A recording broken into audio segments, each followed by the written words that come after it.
Hello students, कैसे हैं आप सब लोग? बढ़िया। चलिए, बहुत अच्छी बात है। आइए आज की क्लास से स्टार्ट करते हैं। आज की क्लास में हम लोगों का टॉपिक जो रहेगा वो रिटायरमेंट का कैपिटल एडजस्टमेंट रहेगा। आज की वीडियो में हम रिटायरमेंट में जो कैपिटल एडजस्टमेंट होती है वो कवर अप करेंगे। क्वेश्चन शुरू करते हैं। ए बी सी पार्टनर्स हैं, उनका रेशियो 2:1 का दिया हुआ है। लाइबिलिटीज दी हुई हैं, कुछ एसेट्स दी हुई हैं हम लोगों को, नीचे कुछ एडजस्टमेंट हैं। इसके अलावा जो कैपिटल एडजस्टमेंट है वो मैं आपको रीड करवा देता हूँ। लिखा है इसमें capital of new firm fixed at ₹4 lakh, और जो भी डिफरेंस है वो एडजस्ट थ्रू कैश अकाउंट करना है। यानी नई फर्म में जो कैपिटल रहेगी वो 4 लाख रहेगी। हमारे इस क्वेश्चन में सी ने रिटायरमेंट ले लिया है, तो सी के रिटायरमेंट होने के बाद नई फर्म में पार्टनर कौन रहेंगे? ए और बी। ये ए बी की नई कैपिटल दी है जो कि उनके रेशो में होनी चाहिए, और जो भी डिफरेंस बचेगा वो कैश में एडजस्ट करना है। तो कैसे करेंगे इस क्वेश्चन को, आइए शुरू करते हैं। सबसे पहले हमारे पास लाइबिलिटी कॉलम में क्रेडिटर्स दिए हैं जो कि 1 लाख रुपए के हैं। इसके बारे में एडजस्टमेंट नहीं है, मैं as it is new balance sheet में लिख लेता हूँ 1 लाख रुपए। जनरल रिजर्व दिया है, इसका पैसा मैं पार्टनर्स को दूंगा तो पार्टनर्स को गेन होगा। जो पार्टनर्स के गेन है वो बाई साइड में, जो पार्टनर्स के लॉसेस हैं वो टू साइड में।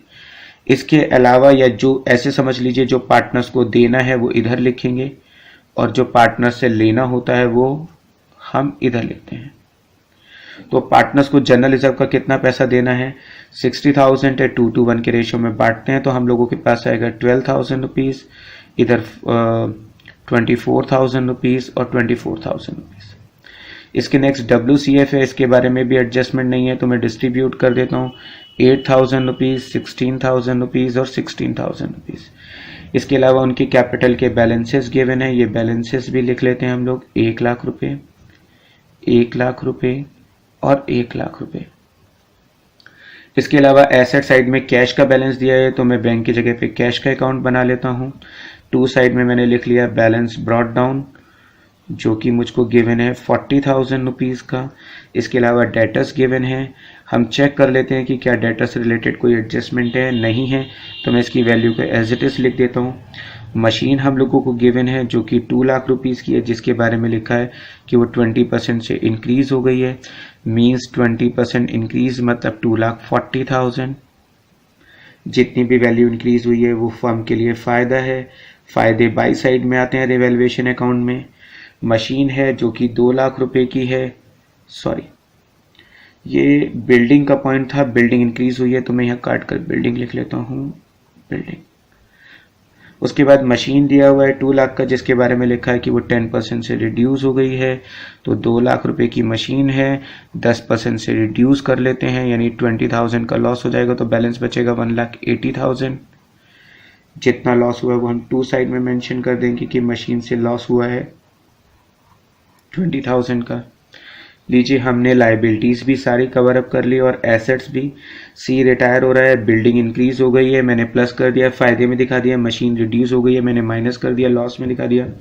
जो बंदा रिटायर हो रहा है उसको 20,000 कैश में देने हैं, बाकी का बैलेंस उसके लोन में डालना है। तो जितना भी रिटायरिंग पार्टनर को हम कैश देंगे, जितना भी हम रिटायरिंग पार्टनर को कैश देंगे, एक बार वो हम यहाँ पे लिखेंगे। किसको दे रहे हैं हम? सी को। तो एक बार सी के अकाउंट में यहाँ लिखेंगे और जितना भी पैसा हमने उसे कैश में दिया वो यहाँ लिखेंगे। कितना पैसा हम कैश में दे रहे हैं? 20,000 रुपये, तो मैं यहाँ मेंशन करूंगा 20,000 और यहाँ लिख दूंगा सीज कैपिटल 20,000 रुपये। लीजिए, इसके अलावा जो भी उसका बैलेंस बचेगा वो हम उसके लोन अकाउंट में डाल देंगे, सीज लोन अकाउंट। जो भी उसका बैलेंस बचेगा वो बैलेंस में लास्ट में फाइंड आउट करूंगा, क्योंकि अभी मुझे काफ़ी सारी चीज़ें करनी है क्वेश्चन में। तो सी का लोन में यहाँ मेंशन कर दूंगा।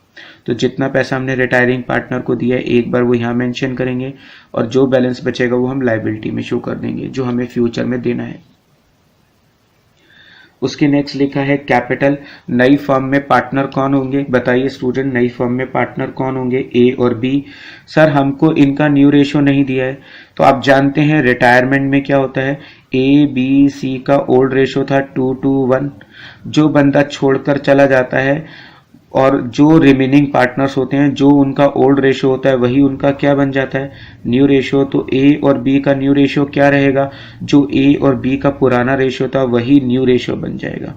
अगर रिटायरमेंट में कभी भी न्यू रेशियो ना दिया हो तो जो ए और बी का ओल्ड रेशियो होगा वही हम न्यू रेशियो ट्रीट कर लेते हैं। तो न्यू रेशियो विल बी 2:2 या फिर 1:1। तो ये नई फर्म की कैपिटल है, कितनी है, 4 लाख। नई फर्म में पार्टनर कौन होंगे, ए और बी। तो मैं क्या करूंगा, इस 4 लाख को ए और बी में डिस्ट्रीब्यूट कर दूंगा। किस रेशियो में, उनके न्यू रेशियो में। न्यू रेशियो नहीं था तो मैंने क्या किया, ओल्ड रेशियो को ही उनका न्यू रेशियो मान लिया। तो मैं क्या करूंगा, नई कैपिटल को यहां लिख लूंगा, to balance carried down 2 lakh rupees और 2 लाख रुपीस, और यही नई कैपिटल को मैं नई बैलेंस शीट में शो कर दूंगा, ए और बी के नाम से 2 लाख रुपीस और 2 लाख रुपीस। लीजिए, 5th पॉइंट भी हमारा हो गया है, 3rd पॉइंट भी, 2nd पॉइंट भी, 1st पॉइंट भी। 6th पॉइंट में हमको गुडविल दी है। गुडविल का पॉइंट कैसे करेंगे, आइए समझ लेते हैं हम लोग गुडविल का पॉइंट कैसे करने जा रहे हैं। हमारे इस क्वेश्चन में हम लोगों को लिखा है ए, बी और सी।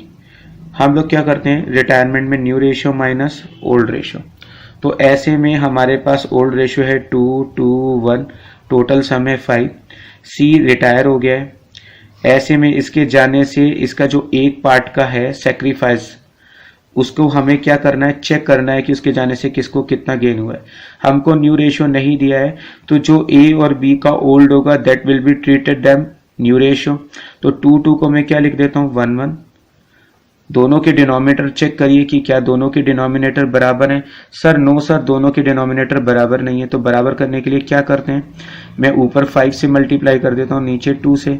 तो क्या होगा, दोनों के डिनोमिनेटर बराबर हो जाएंगे। कैसे करेंगे, 5 इंटू 2 कितना होता है, 10। तो 5 इंटू 1 करेंगे तो कितना हो जाएगा, 5 into 1 5, 5 into 1 5, 2 into 2 4, 2 into 2 4, 2 into 1 2। तो यानी कि सी ने कितना सेक्रीफाइस किया अपने जाने से, 2 पार्ट का। कितना पार्ट बी को गेन हुआ है, 1 पार्ट का। ए को कितना पार्ट गेन हुआ है, 1 पार्ट का। अगर हम टोटल देखें तो टोटल 10 पार्ट में 1 पार्ट का ए को गेन हुआ है, टोटल 10 पार्ट में बी को कितना गेन हुआ है, 1 पार्ट का। गुडविल कितनी दी हुई है, 1 लाख रुपए की।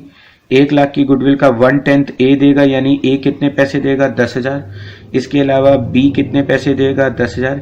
ये दोनों मिलकर पैसे किसको देंगे फाइनली, सर सी को। तो सी के रिटायरमेंट पे पैसे देंगे, कौन कौन देंगे मैं मेंशन कर देता हूं, देखिएगा, बाय ए और बी। हमारा सी रिटायर हुआ है, तो ए कितने पैसे देगा, 10,000 रुपए। बी कितने पैसे देगा, 10,000 रुपए। किसको पैसे मिल रहे हैं, सी को। किसको फायदा हो रहा है, सी को। जिसको फायदा होगा उसके क्रेडिट में लिखेंगे। किसने दिए हैं, सर ए ने और बी ने। तो जिसने दिए हैं उसका क्या है, लॉस है। तो मैं मेंशन करूंगा सीज कैपिटल के नाम से, ए ने कितने रुपए दिए, 10,000। बी ने कितने दिए, 10,000। जिस लॉस किसको हो रहा है, ए और बी को। फायदा किसको हो रहा है, सी को। तो जिसको मिलेंगे उसके क्रेडिट में लिखेंगे और जिसने दिए हैं उसके डेबिट में लिखेंगे। होप यू गाइस आपको गुडविल का ट्रीटमेंट करना आ गया होगा। आगे चलते हैं, आगे कुछ भी नहीं बचा है। अब हम लोग क्या करने वाले हैं, हम लोग कैलकुलेट करने वाले हैं रिवैल्यूएशन प्रॉफिट। 40 में से 20,000 जाएंगे तो रिवैल्यूएशन प्रॉफिट कितना होगा, 20,000। डिस्ट्रीब्यूट कर देते हैं ए बी सी में उनके रेशियो में, जो कि 2/5, 2/5 और 1/5 है, यानी कि 4,000 रुपये, 8,000 रुपये और 8,000 रुपये। टोटल हो जाएगा 40,000 रुपीज और 40,000 रुपीज। ये रिवैल्यूएशन प्रॉफिट का पैसा मुझे पार्टनर्स को देना है, तो मैं यहाँ लिख लेता हूँ कि मुझे ए को 8,000 देने हैं, बी को 8,000 देने हैं और सी को 4,000 देने हैं। अब दोनों साइड के टोटल को आपस में कंपेयर कर लेते हैं। ये कैपिटल है 4 लाख रुपए, यानी कि ए और बी की कैपिटल कितनी होनी चाहिए, 2 लाख और 2 लाख एट द एंड। तो मैंने यहाँ पे आपको समझाने के लिए लिख दिया है चाहिए, इतनी कैपिटल पार्टनर्स की होनी चाहिए, और यहाँ पे मैं लिखूंगा इतनी कैपिटल पार्टनर्स की है। सबसे पहले हम सी का बैलेंस निकालते हैं। 1,12,000, 1,20,000, 1,30,000, 1,40,000, 1,44,000। लीजिए मैंने टोटल कर लिया। 1,44,000 में से 20 घटाएंगे तो सी का जो लोन बचेगा वो 1,24,000 का बचेगा। 1,24,000 का बचेगा, जो मैं यहाँ मेंशन कर दूंगा 1,24,000। लीजिए, इसके अलावा हम लोगों को बाकी ए और बी का बैलेंसेस कैलकुलेट कर लेते हैं। इसकी कैपिटल है 1,48,000, इसकी कैपिटल है 1,48,000, जबकि इसकी कैपिटल होनी चाहिए 2,10,000, यानी ये उसकी कैपिटल होनी चाहिए, जबकि इतनी उसकी कैपिटल है, तो इसका मतलब इसे इतनी कैपिटल करने के लिए कितने पैसे और इन्वेस्ट करने पड़ेंगे। हम कैलकुलेट कर लेते हैं, तो हमारे पास आएगा 52 + 10 62,000 रुपीज़ बी को लाने पड़ेंगे, ताकि उसकी कैपिटल 2 लाख रुपीज़ हो जाए लास्ट में। तो 20 कैपिटल बी को कितने पैसे लाने पड़ेंगे, 62,000। ऐसे ही मैं इस साइड का सम कर लेता हूँ, इस साइड का सम भी इसका 1,48,000 आ रहा है, जबकि इसकी कैपिटल होनी चाहिए 2,10,000। तो यानी इसे अपनी कैपिटल को अकॉर्डिंग टू न्यू रेशियो करने के लिए इसे कितने पैसे लाने पड़ेंगे, 62,000। मेंशन कर देते हैं एज कैपिटल, ए को कितने पैसे लाने पड़ेंगे, 62,000 रुपीज़। ये हमारी नई कैपिटल आ गई है, ये उसका लोन अकाउंट है। देखिए मैंने लोन अकाउंट को यहाँ लिख दिया, जो नए बैलेंसेस थे वो यहाँ लिख दिया, जो भी डिफरेंस बचा था वो पैसे नए पार्टनर लाएंगे ताकि उनकी capital new profit sharing ratio में हो जाए। अब मैं कैश का बैलेंस निकाल लेता हूँ, 1,64,000 माइनस करेंगे 20, तो balance carried down will be 1,44,000। ये मैं बैलेंस शीट में लिख देता हूँ। टोटल मैच कर लेंगे, टोटल बराबर होना चाहिए, 4 लाख, 5 लाख, 6 लाख 24,000। इस साइड का सम चेक कर लेते हैं, 2 लाख 40, 3 लाख, 4 लाख 80, 5 लाख 80, 6 लाख 24,000। दोनों साइड का टोटल सेम आ रहा है, इट मीन्स हमने सारी पोस्टिंग सही की है। मैं एक बार आपको रीकैप दे देता हूँ। देखिए जब भी नई कैपिटल दी हो तो आपको नई कैपिटल को हमेशा रिमेनिंग पार्टनर्स में उनके नए रेशो में बांटना होता है। एक बार आप उसे बैलेंस कैरिड डाउन में शो करेंगे और एक बार न्यू बैलेंस शीट में शो करेंगे। ये तो हुई पहली बात। दूसरी बात, जब उनकी बैलेंस कैरिड डाउन आप पहले से लिखते हैं तो हम 2 साइड के टोटल और बाई साइड के टोटल को आपस में कंपेयर करते हैं। अगर हमारा 2 साइड का टोटल बड़ा है तो इट मीन्स इतनी कैपिटल उनकी होनी चाहिए, जिसे बराबर करने के लिए पार्टनर्स पैसे लेकर आएंगे। तो जितने भी पैसे पार्टनर्स लेकर आते हैं उसको हम कैश अकाउंट में क्रॉस पोस्टिंग कर देते हैं।